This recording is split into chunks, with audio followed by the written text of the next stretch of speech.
محنت اور لگن کے ساتھ جو کوشش کی، اللہ تعالیٰ رہتی دنیا تک ان کے درجات بلند کرے، انہیں جنت الفردوس میں اعلیٰ مقام دے۔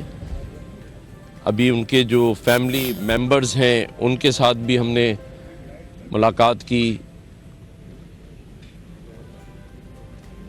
آج پاکستان جس مشکل دور سے گزر رہا ہے اور ہم سب مل جل کر جو محنت کر رہے ہیں کہ پاکستان کو وہیں لے آئیں جہاں قائد اعظم محمد علی جناح اور علامہ اقبال نے اس پاکستان کے لیے خواب دیکھا تھا، آزادی لی تھی۔ گو کہ مشکل مراحل سے ہم گزر رہے ہیں، لیکن کیونکہ پوری قوم یہ دیکھ رہی ہے کہ اس مشکل مرحلے سے ہم کیسے گزرتے ہیں، تو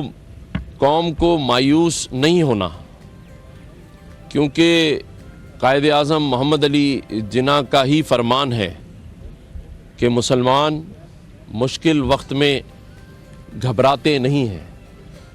ہمیں بحیثیت قوم محنت کر کے آگے بڑھنا ہے، اور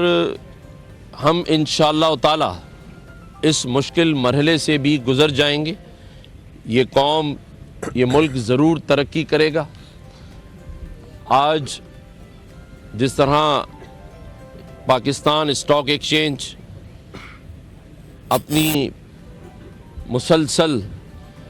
ترقی اور تیز رفتاری کی طرف گامزن ہے، جس طرح پاکستان میں شرح سود کم ہو رہی ہے،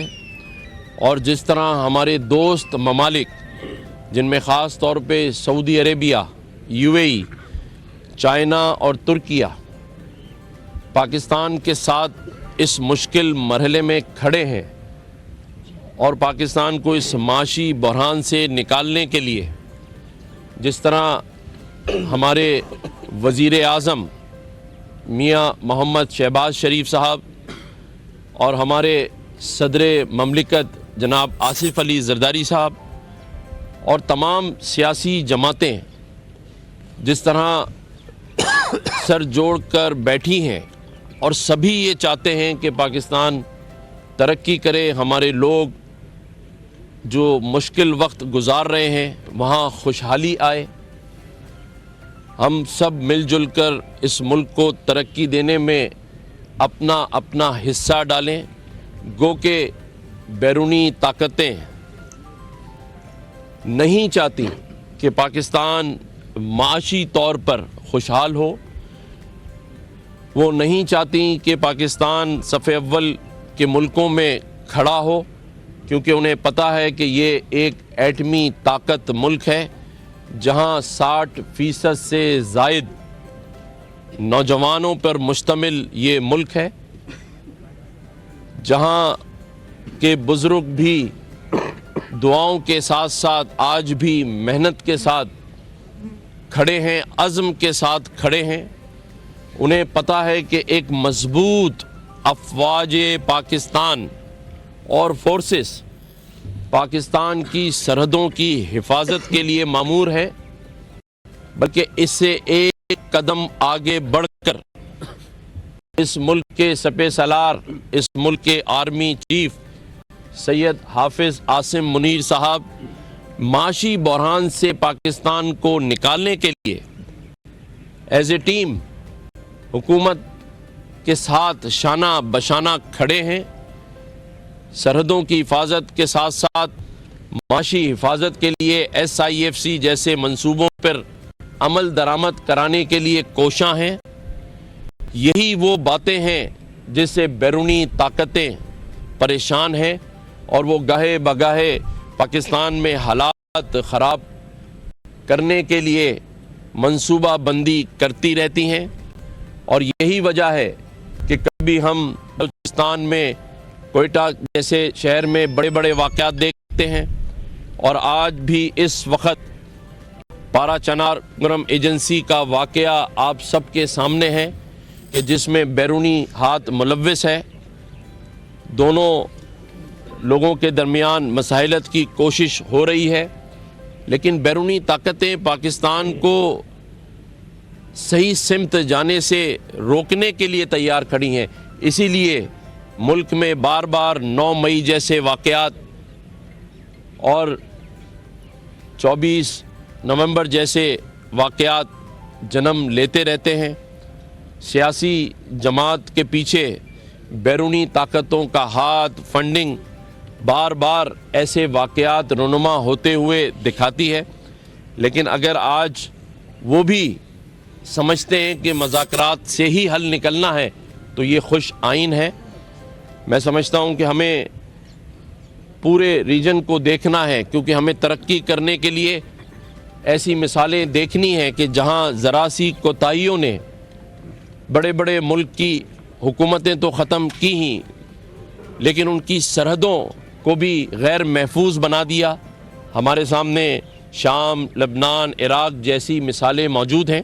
اس لیے ہمیں شکر ادا کرنا چاہیے کہ پاکستان کے پاس ایک مضبوط افواج ہے. ہمیں یہ دعا کرنی چاہیے کہ کشمیری مسلمانوں کے لیے بھی اسی طرح سے آزادی ہو جیسے ہم اس پاکستان میں آزادی سے رہ رہے ہیں. ہمیں فلسطین کے مسلمانوں کے لیے بھی دعا کرنی چاہیے کہ انہیں بھی آزادی کے ساتھ رہنے کی اجازت ہو. جو واقعات وہاں ہو رہے ہیں انہیں اور ان کی روک تھام کی جائے. میں سمجھتا ہوں کہ ہم صحیح ٹریک کی جانب گامزن ہیں اور مشاورت سے ایک دوسرے کے ساتھ بیٹھ کر ان مسائل کا حل انشاءاللہ تعالیٰ نکالیں گے. پاکستان اسی طرف چلے گا جو قائد اعظم محمد علی جناح کا فرمان تھا، ان کی سوچ تھی، اسی طرف لے کر انشاءاللہ تعالیٰ ہم سب مل جل کر چلیں گے. اور میں آخری میں پھر یہ دعا گو ہوں کہ اللہ تعالیٰ ہمیں توفیق دے کہ ہم قائد اعظم محمد علی جناح کے فرمان اور ان کی کہی ہوئی باتوں پر عمل کریں اور اس پاکستان کو ان کی سوچ اور ان کے کہے ہوئے جو فرمان ہیں اس پر لے کر چلیں. اللہ تعالیٰ پاکستان کا حامی و ناصر ہو. بسم اللہ الرحمن الرحیم. آج 25 دسمبر 2024 مجھے یہ اعزاز ہے کہ میں گورنر صاحب کے ساتھ اپنی صوبائی کابینہ کے ساتھ یہاں قائد اعظم کی مزار پہ قائد اعظم محمد علی جناح کے 148ویں یوم پیدائش کے موقع پہ ان کو خراج عقیدت پیش کرنے کے لیے حاضر ہوا. قائد اعظم نے ہمیں اپنا پیارا ملک پاکستان دیا. اب یہ ہمارے اوپر ہے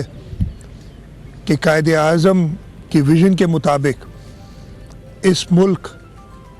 کو جیسے گورنر صاحب نے فرمایا بیرونی طاقتوں سے جو ان کی سازشیں ہیں ان سے بچائیں،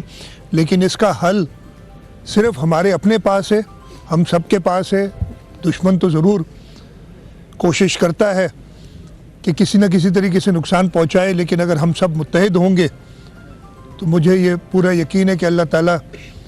کے کرم سے ہم اس ملک کو اپنے بعد آنے والی جو پاکستان کے شہری ہیں، ہماری نسلیں، ان کے لیے ایک بہتر، امن پسند، ترقی یافتہ ملک بنائیں گے. ہمیں آج کے دن اس کے ساتھ ساتھ جو قربانیاں ہمارے شہداء نے دی ہیں، چاہے وہ شہید ذوالفقار علی بھٹو ہوں جنہوں نے اس ملک کو ایٹمی طاقت بنایا، چاہے شہید محترمہ بے نظیر بھٹو ہوں جنہوں نے میزائل ٹیکنالوجی دے کے اس ملک کے دفاع کو اور مضبوط کیا، اور ہمارے بہادر افواج، ہمارے رینجرز، ہمارے پولیس اور باقی جو شہداء ہیں، خاص طور پہ جمہوریت کے شہداء، ان کو یاد کرنا چاہیے. انہی شہداء کے خون کی وجہ سے ہی ہم آج مضبوط ہیں. انشاءاللہ تعالی اس وقت کی حکومت صدر آصف علی زرداری کی لیڈرشپ میں، میاں محمد شہباز شریف صاحب کی لیڈرشپ میں یہ پوری کوشش کر رہی ہے کہ ملک کے اندر جو اس وقت معاشی، سیاسی اور ہمارے